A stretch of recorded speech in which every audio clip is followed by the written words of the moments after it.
Hello everyone. आज एक wonderful story सुनने के लिए आप रेडी हैं? ये स्टोरी इज़ लाइक ऐसे माइंड ब्लोइंग वाली स्टोरी है।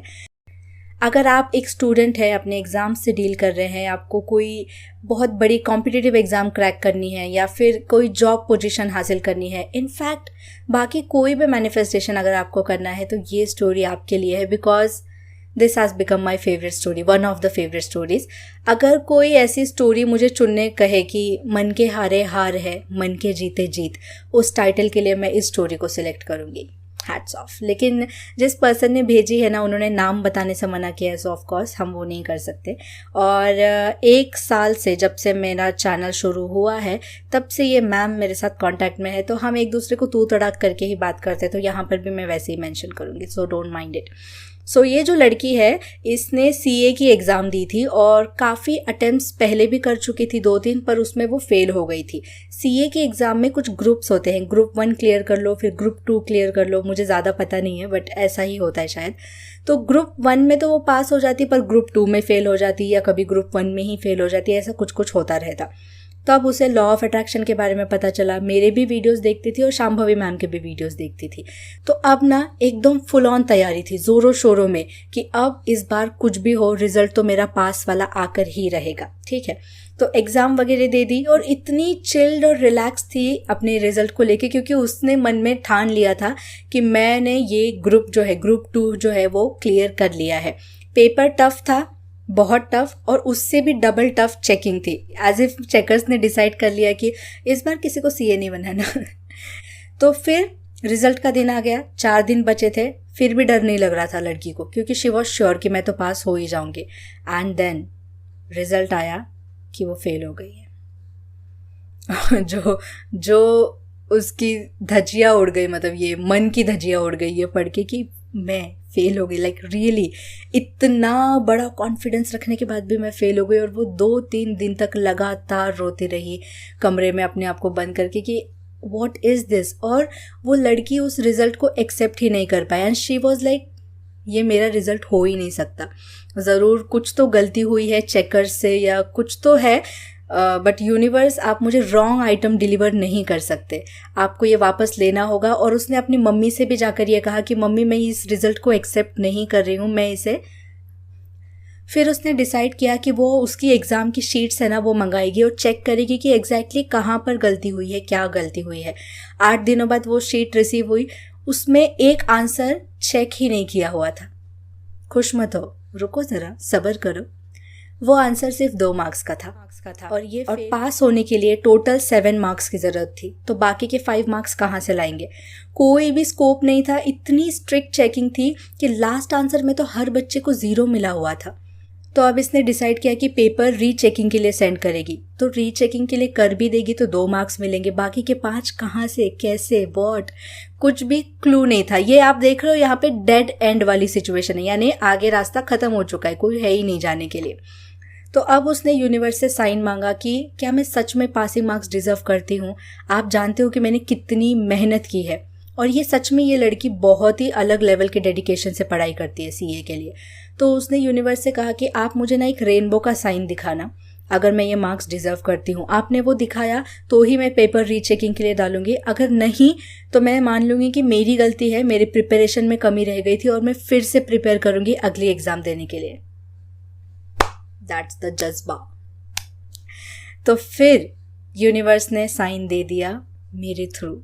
मेरी एक वीडियो है हेल्थ अफर्मेशन, उसमें एक हाथ है और एक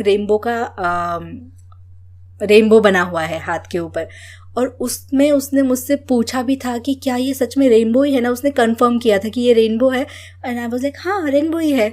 तो ये उसका साइन था। और इसके बाद उसने इतना खुश हो गई वो कि चलो, मतलब मैं डिज़र्व करती हूँ एंड मुझे करेक्ट साइन मिल चुका है, और पेपर रीचेकिंग के लिए उसने सेंड कर दिए। और अब उसने ऐसे ही अपने डायरी के आखिरी पेज पर, ये मेरी भी आदत है, मैं हमेशा आखिरी ही पेज खोलती हूँ और कुछ भी स्क्रिबल करने लगती हूँ। तो उसने आखिरी पेज खोला, अपना रोल नंबर लिखा और पास ऐसा लिख के उस पास को सर्कल कर दिया, वही बस, ठीक है, बिकॉज उसके मन में उस वक्त वही चल रहा था।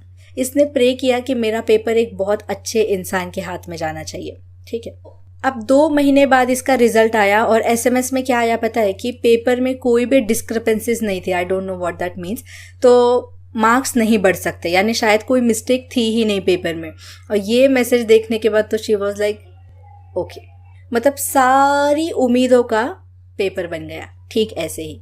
लेकिन इसने क्या सोचा पता है, दिस इज़ नॉट पॉसिबल, क्योंकि मुझे मेरा साइन मिल चुका था, क्लियरली साइन मिल चुका था।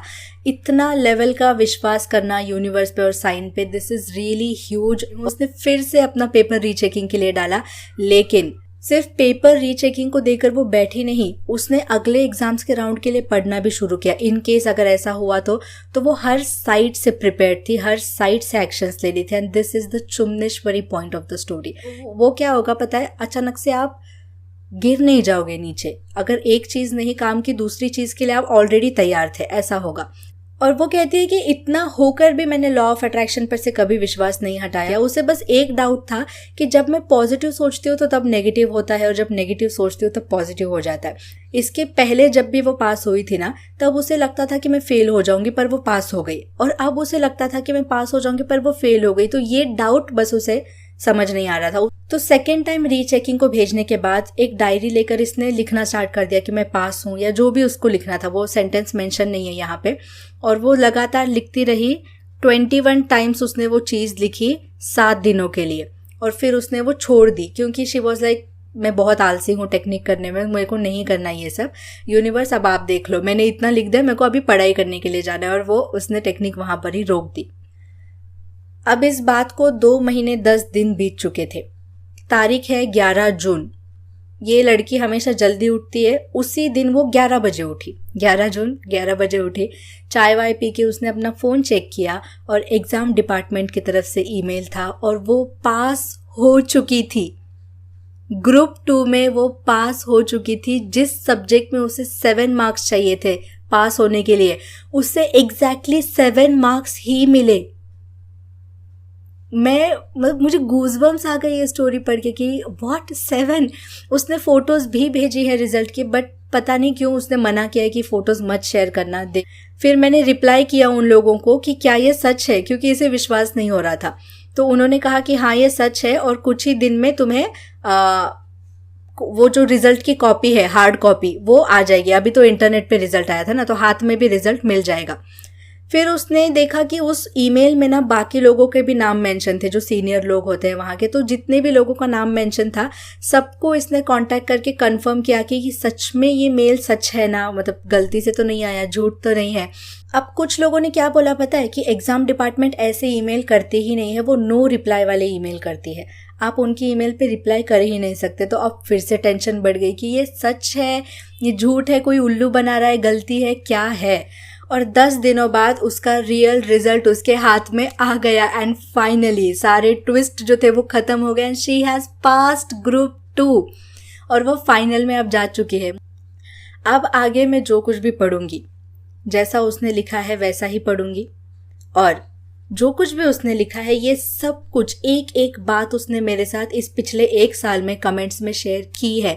सो मैं इस मैनिफेस्टेशन का एक विटनेस हूँ, और मुझे इतनी खुशी हो रही है ये सोचकर कि यस, ये सब कुछ होते हुए मैंने देखा है उसके साथ, मतलब सुना है।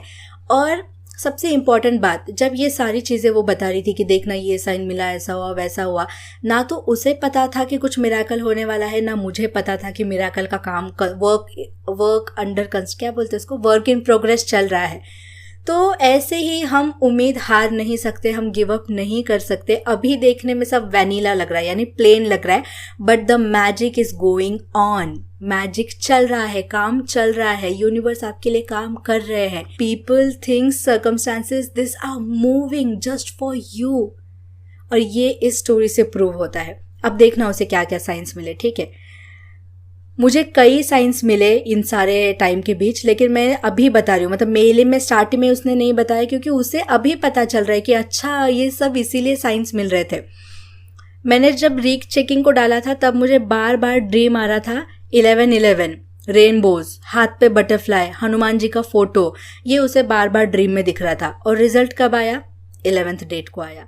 उसे बार बार 2 ये दिखता जाता था नंबर हर जगह।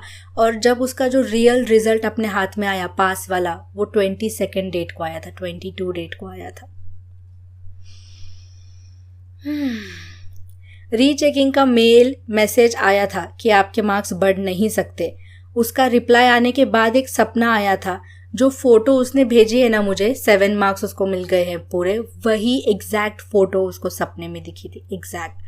How do you guys dream? मुझे मेरे सपने बहते हैं पानी की तरह, लाइक नथिंग इज स्टेबल। ऐसा लगता है मैंने शराब पी और ऐसे कुछ चलो मैं ठीक से चल भी नहीं सकती सपने में। और इसे एग्जैक्टली वही फोटो दिखा जो इसके रिजल्ट में आया है।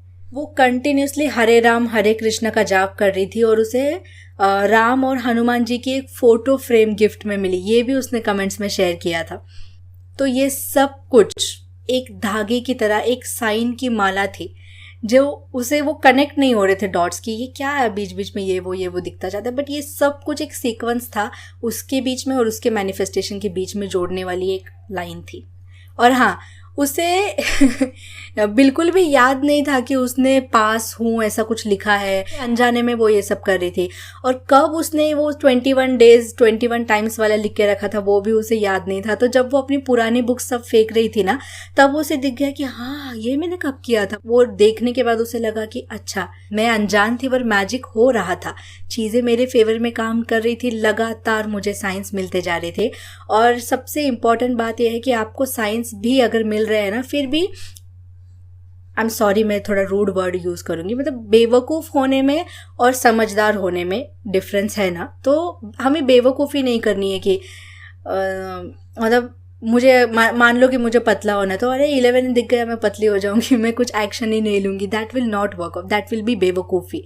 तो मैं साइंस भी देख रही हूँ, मैं अफर्मेशन भी बोल रही हूँ, मैं मेहनत भी करते जा रही हूँ, एंड दैट विल वर्क। तो मैं बस रिवाइंड करवाना चाहती थी ये डिफरेंस।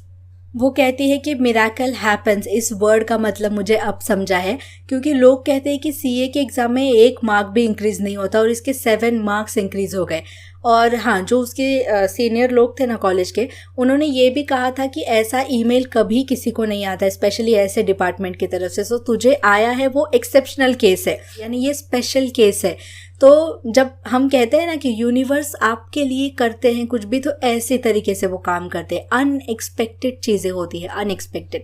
आप खुद ही सोचो कि 2 मार्क्स के आंसर में 7 मार्क्स कहाँ कहाँ उस टीचर ने एडजस्ट किए होंगे। सही पर्सन के पास उसका पेपर गया, उस पर्सन को स्टूडेंट के फ्यूचर की कदर थी, वैल्यू थी। इसके दिमाग में ये बत्ती भी जली कि मैं रीचेकिंग के लिए भेजती हूँ, अगर नहीं भेजती तो क्या होता। तो लॉ ऑफ अट्रैक्शन क्या होता है पता है, आपको गाइडेंस मिलता जाता है। सोचिए आपके सामने पूरा घना अंधेरा है, तो जब आप यूनिवर्स से कुछ भी मांगते हो ना, वो सही रास्ते के ऊपर टॉर्च जला देते हैं और फिर चलना आपको होता है उस रास्ते पर। अगर नहीं चलेंगे उस रास्ते पर तो हमारा ही नुकसान होगा, चलेंगे तो हमारा फायदा होगा। तो हमें समझदारी से सोच समझ कर सारे डिसीजंस लेने हैं, सिर्फ सिचुएशन को, लोगों को ब्लेम करते हुए नहीं बैठना है।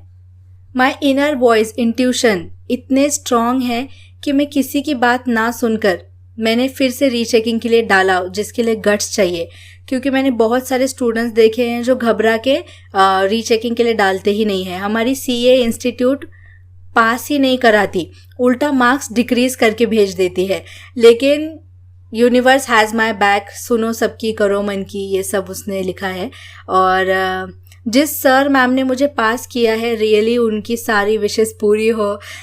रियली इमा ये कैसे हुआ मुझे भी नहीं पता यार। एडमिट कार्ड भी आने वाला था अगली एग्ज़ाम का, री एग्ज़ाम का। मुझे रोना आ रहा है because this is really very very very very very amazing. और थैंक यू तुझे कि तूने इस स्टोरी को शेयर किया, क्योंकि आई थिंक इस वक्त बहुत सारे लोगों के एग्ज़ाम्स आने वाली हैं and this story is useful. But ऐसे नहीं कि मैं पढ़ाई नहीं करूँगी और ये सारी चीज़ें मैं अप्लाई करूँगी। पढ़ाई करना है, एक्शंस लेने हैं। जब आपको खुद के एक्शंस पे भरोसा है कि अरे इतनी पढ़ाई की है मैंने, तभी तो कॉन्फिडेंस आएगा अंदर से। और जब आप अपने लिए ही काम नहीं कर रहे हो तो यूनिवर्स आपके लिए क्यों काम करेगा। आपको अपने खुद के लिए काम करना है, मेहनत करनी है, जी जान लगानी है, फिर एक्शंस लेने हैं। वीडियो काफ़ी लंबा हो जाएगा तो मैं अब यहीं पर साइन ऑफ करती हूँ। और इफ़ यू आर वंडरिंग कि ये क्या है, तो ये मेरा नया माइक है। ये एक्चुअली रोहित के चैनल के लिए लिया है। जो मूवीज फ्रॉम होम चैनल है वो मेरे फ्रेंड रोहित का है। आपको लगता है कि वो प्रियंका का है, प्रियंका का नहीं है। सो उसके रिकॉर्डिंग में भी ये हेल्प हो जाता है, मेरे रिकॉर्डिंग में अफर्मेशंस में भी हेल्प होता है, तो इसीलिए 3 in 1 काम हो जाएगा। ठीक है, चलो फिर thank you so much for watching, listening and understanding me and